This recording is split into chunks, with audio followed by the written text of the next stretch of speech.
Wow, Jomar, kinilig at masayang ikwinento kay Kuya Niel. Ang paghatid sundo niya nga po kay Carla na syempre, nagkaraoke pa po sila sa kotse. It means may tiwala po ang magulang ni Carla kay Kuya Jomar.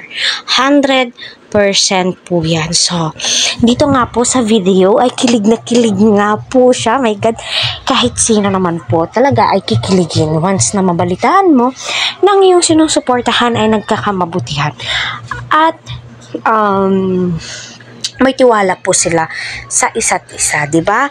Kaya patuloy po natin silang suportahan and syempre, panoorin muna po natin tong video na to at kayo na po ang humusga. Uy, grabe! So, ibig sabihin kita pala guys. Kayong dalawa lang magkasama kanina? Ano po? Kayong dalawa lang magkasama kanina? So, para kayo nagdi-date. Nag-carpool karaoke kami kanina. Buwanta kayo sa, kotse? Pang ano lang, pang level talaga.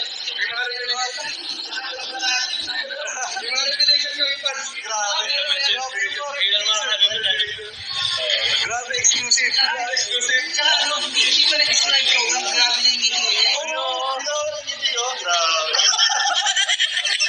Nahuli nga po siya sa interview ni Kuya Niel. My God, na kilig nga po siya.